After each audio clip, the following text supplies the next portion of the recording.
Hi guys, I have the great pleasure of having Chris De La Cruz with me, a very long time friend. We met more than, I think, 15 years ago, and he has been the champion and pioneer of green building standards and implementation in the Philippines. And Chris, maybe you can give our listeners a brief introduction, who you are and what posts you currently have. Yes, hello everybody. This is Chris De La Cruz from the Philippine Green Building Council. We started this organization as an alliance of leaders from both the public and private sector. This started with friends working together on various sustainability programs such as energy efficiency, waste management, water conservation. And we realized then at the business sector that while we have already cases of successful projects, why not bring them all together under one roof? And after consulting some of our friends, we decided to bring to the Philippines the Green Building Council. Well, this actually started so much earlier in the early 2000s. Almost 20 years ago, we did a campaign on waste management.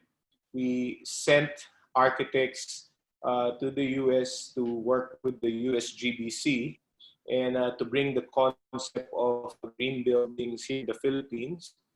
And it took a while campaigning to various organizations because at the time, we didn't see any value of having our own council. But here in the Philippines, Matias, in the absence of anything local, traditionally we go US. Yes, So yes. early on, what was being promoted in industry was the lead rating system. The early users of that system realized then that there is quite an asymmetry between the lead rating system and some of the local environmental regulations here in the Philippines. Can you And give some as we were examples? studying it, Can you give well, some for examples on that, example, Chris? Because that's a very the interesting point. yes, Mm. yes. Well, take for example the focus. No, in the earlier versions of the lead rating system, they would give you points if you have an energy efficient air conditioner, but you don't get extra points if you don't. If you design your building so well, you don't need an air conditioner. Mm. So it doesn't make sense. Also on thresholds, interestingly, for example, for air quality, for water quality, there is quite difference on the thresholds then specified by the US EPA was adopted in the lead system and standards then used by the DNR. Also, there are issues amongst different local jurisdictions because, you know, interestingly, regulations is being implemented. Interestingly, here in the Philippines, it's considered largely a suggestion than than the rule. And some are arguing for, say, tradition. Some are saying this is a different country. We have a different climate. And we realize that much education has to be done. And we realize that we have to engage the stakeholders so that there would be a collective learning in industry. So we started our own Green Building Council in 2007. And we started developing the Verde rating system. It was an uphill battle because, of course, we are so used to using other people's standards. There's so much learning on how do we collaborate, how do we learn from one another and promote sustainability in our industry. There is this mix of, isn't it I shouldn't be sharing my knowledge because you're the competition, and we are actually trying to educate our stakeholders that, you know, you can teach each other, learn together, and then compete later. Yes, yes, uh, yes. yes, at some point, we're starting to see it happening right now. But of course, in the early days, it is quite a struggle to actually tell the companies, share the technology, how to make things more efficient. You're going to ask consultants, why don't you tell us the secret on how to make a building green? Consultants then would say, if I tell you that now, so why would you hire me later? And what we're saying is, if you are willing to share some of the best practices right now, it's actually a good way for the market to see that you are a thought leader, that you really know what you're doing, and that they would actually hire you. No? So at some point, I think consultants in the Philippines realize that there is much to be gained by sharing. Between you and me, we've been in this kind of work for so much a long time.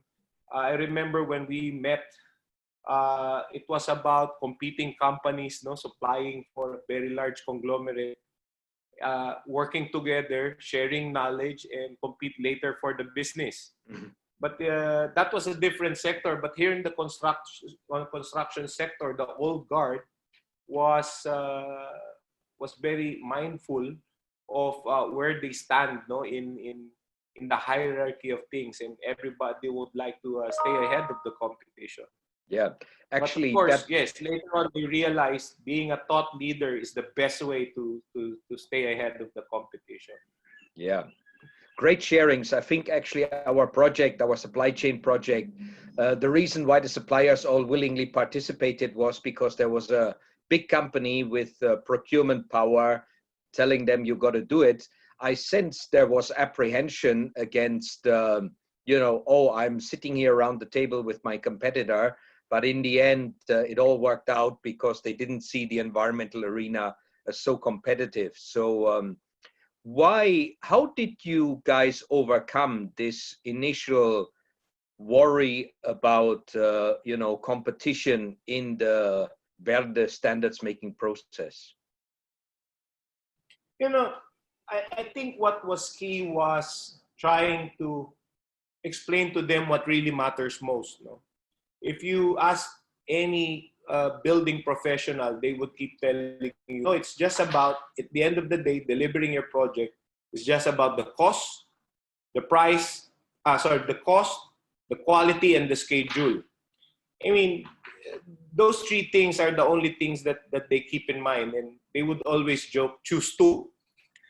And we're actually telling them, this is a very simplistic way of looking at things, and this wouldn't work because if you would do this, you would naturally miss out on two more additional pillars, which I think is very much critical. Number one is safety. Second is the environment. So we are introducing to them that, yes, we do understand that you are all looking for the best quality, the best way to deliver something in the most cost-efficient manner. But there are two pillars that you shouldn't forget. Think about product safety and also think about the environment as a process. It shouldn't be considered an afterthought, but it should be front-loaded in the decision-making process. It took a while, and later on, we started with the drama, and I think that was the worst way, to do a campaign. I did work with so many nonprofits in the past, and we always use the emotional angle. Oh, the planet is dying. You have to do this for the planet. This is for your children, so on and so forth. But then, at some point, maybe because I matured, I learned a bit. I remember when I started all of this, I was very, very young. But after some time, I realized hit them where it hurts the most. I actually started talking to businessmen and told them, if you don't do this, it's going to be more expensive. If you don't do this, there will be regulatory liabilities. There's potential risk, there's potential liability in the long run. If you don't take care of the environment, it's going to be more expensive for you. Some in the past would say, I'd rather pay the fine than use better technology. The fine is cheaper than better technology. And then we would tell them, but how about reputational risk? If you can afford to overcome regulatory risk by just paying the fine, would you be able to overcome reputational risk in the long term? Are you going to be in this business in the next 2 years and you're gone? Or do you plan to come up with a great company and you want to stay in this business in the next 50 years? If that's something that you're looking forward to, I think you have to play the long game. You have to look at the environment. If you look at this as a business, don't just look at the money angle, but you also have to look at the environment angle, because the environment is going to be there, needed by everybody to sustain everybody. It has to be there for a long, long time in great shape. And what you do now will become a curse, for your business in the future if you don't take care of it now. So from the eco preacher to the risk, opportunity, and money man, was that the shift? Yes, educating them about regulations did help, but compared to other countries, didn't help as much as in other countries. But when we started talking about a potential hit to their bottom line in the long term, I think that did it. There are now new companies who are even starting new companies. There are startups with the environment already at the heart of their mandates. Not something that is considered an amendment, but really at the heart of it when they start their companies. And it's quite inspiring to see those who are in their early 30s coming up with their real estate companies who are really looking at environmental sustainability. That sounds excellent news. That's very promising. Can you give us 2 or 3 examples of such companies that are emerging in the Philippines with environment in the heart of it? This is quite tricky, especially if we talk about companies, but well, I have 2 examples. One is a product and one is an architect. I'm not even sure if I'm free to quite endorse, but there's this young guy who attended one of my classes at the Verde program. His name is Jason Buensalido, great architect, very forward-looking, very young, thinks about the environment. When he designs, it's quite faithful to what is really needed here in the Philippines. And when it comes to technologies, it's also good to see a lot of new technologies coming in, which I think would be very much critical for what we need, especially that we're also now transitioning into not just looking at the green building, but outcomes of a green building. Indoor air quality technologies is a good thing. I remember before, when we started the Green Building Council, we were talking about so many technologies and people were asking, oh, we can't do that because those technologies are not available here in the Philippines. But now there are indoor air quality technologies that helps you monitor its quality, gives you a notification on your cell phone. It would tell you, okay, that nursery you have at home for your 1-year-old baby, that the air is quite bad. And then there's another technology also gives you an access on your smartphone. You push a button, the air cleaner runs. I mean, these things are quite unimaginable 1-2 decades back, but now these are already very much here. I have a very young family. My eldest is just 10 years old. I have a 9-year-old and a 7-year-old. I remember when these technologies came, I was quite excited. I was given a demo, and you get to know the status of the air quality in your room, because most people would think, the room is air conditioned. The room probably has better air. But unknown to most people, indoor air usually is more dirtier than air outside, even if it's polluted outside.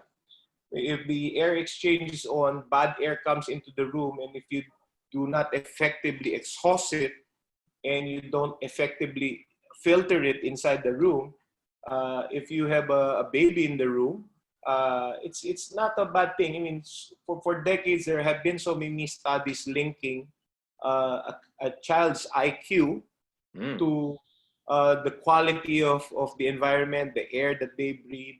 And we see that it is the reason why in some communities, children's IQ are lower because of simply breathing bad air.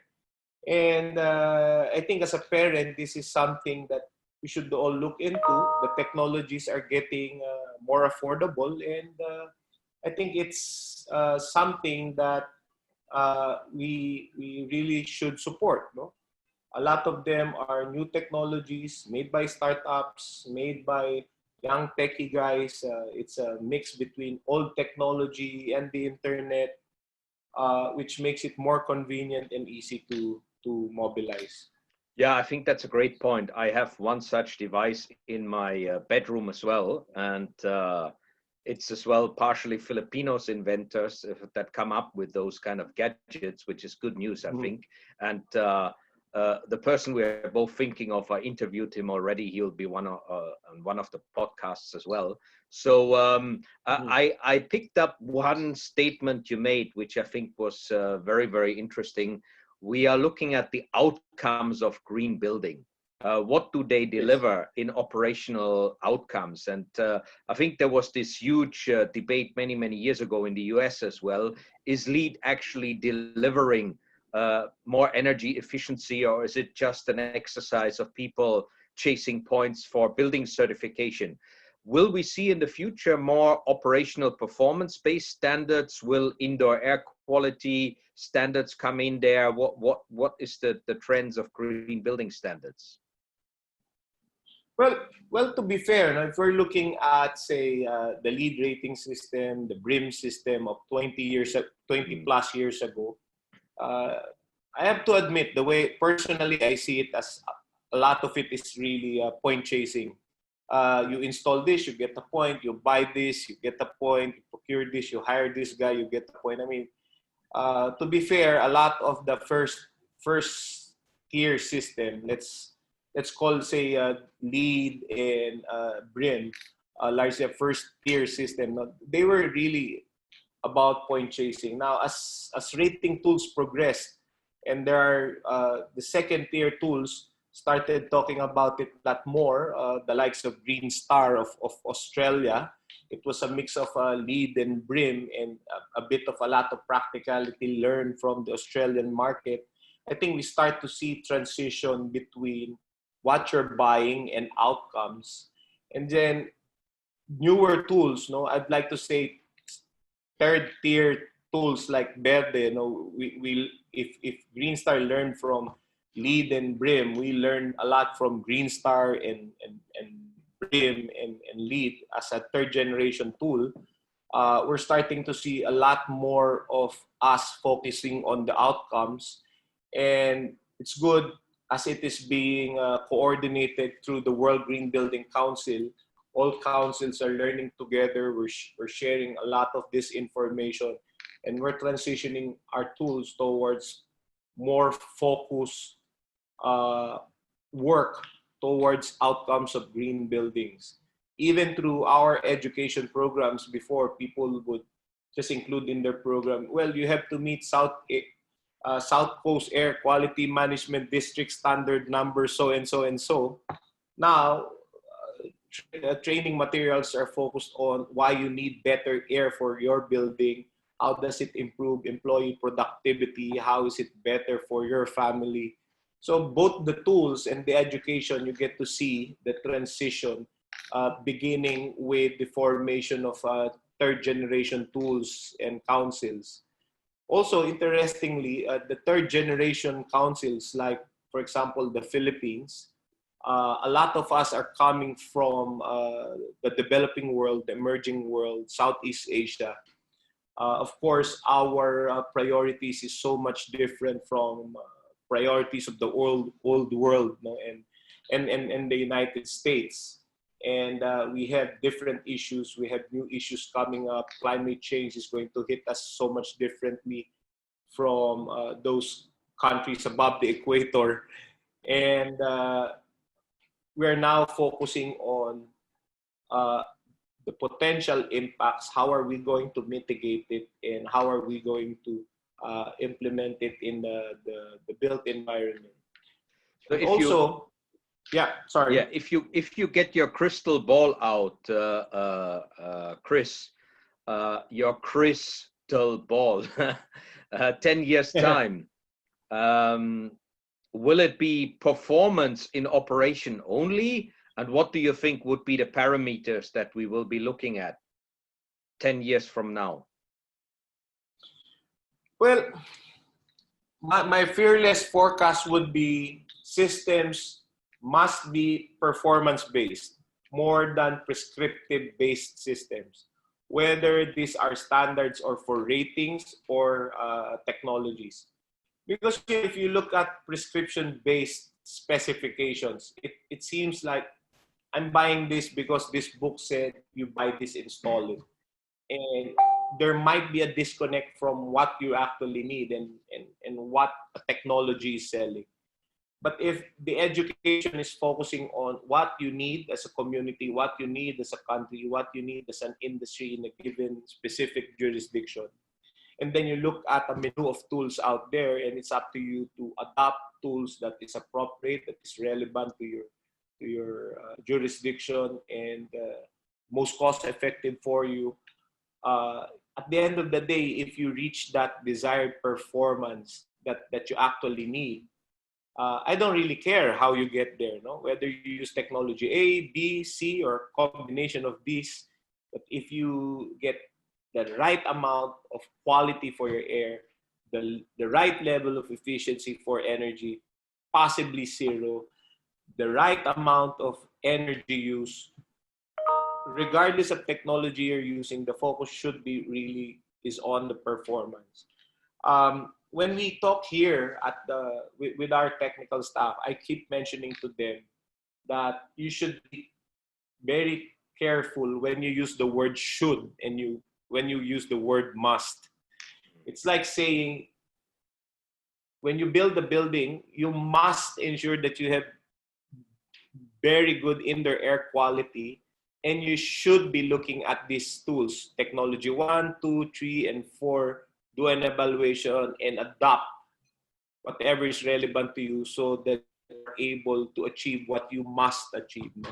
So should and must shouldn't be interchanged.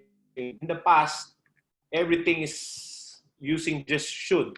So it's just a suggestion, no? It's a high recommendation, but if I don't do it, oh, that's fine. But really, there should be the mandatory minimum level of performance, the non-negotiable. We should focus on that. Indoor air quality should be this level, must be this level. Energy use must be this much. Water use must be this much. Amount of waste must be limited to a certain level. I mean, with continuing discussion in industry, I know these levels will keep moving, but with better knowledge within a community of practice, I do hope that we get to promote and adhere to more stringent standards, no, in the years to come. Actually, when I hear you talking, I'm just wondering whether we could, in the future,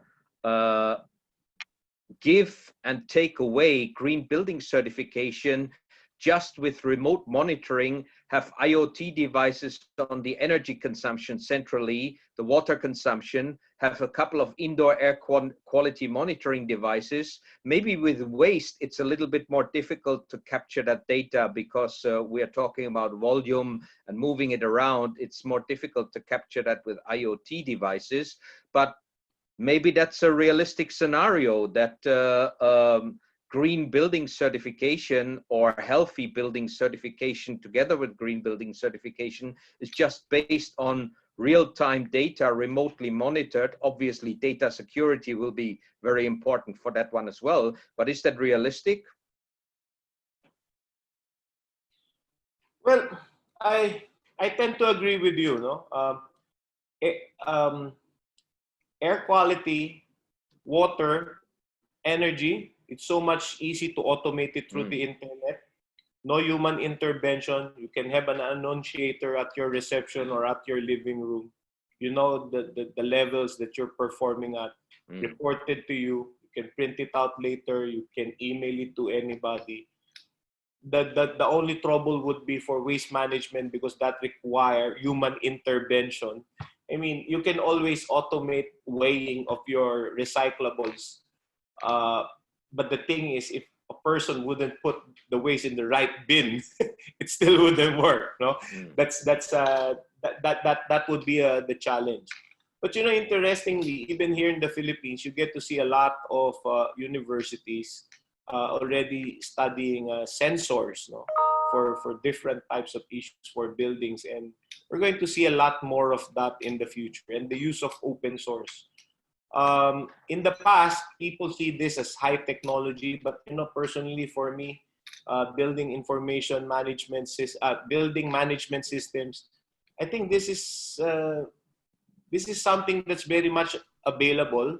Uh, we have a lot of good programmers in the Philippines. A lot of IT work is outsourced to the Philippines. Yeah. I don't see any reason why we cannot do our own BMS here in the Philippines. We have a lot of database. There's a lot of open source database programs available in the internet. A lot of very good programming languages that can easily interface with any local technology that can be developed. IoT is really just a matter of time. You know, going back to technology, my youngest is a 7-year-old. I have a 9-year-old and a 10-year-old.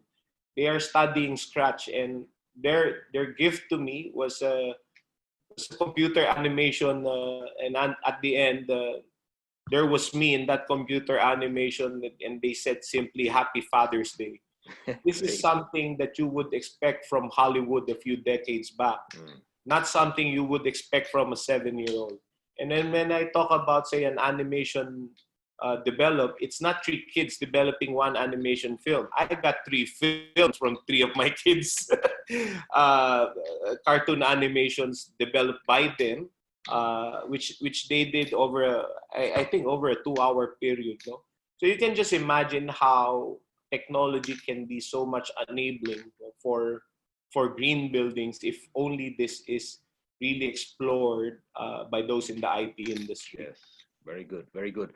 Okay, we've got about 4 minutes left, so maybe just to wrap it up, Chris, what's the impact of COVID-19? How will it change the industry, and what is your future vision? You know, the only thing I would say is, you know, a few years back, we had been trying to promote hot desking. We're telling people, you know, you shouldn't be paying for so much real estate you shouldn't be renting too much real estate. You should promote work from home. You can save up on greenhouse gas emissions. Don't make them travel if you don't need to.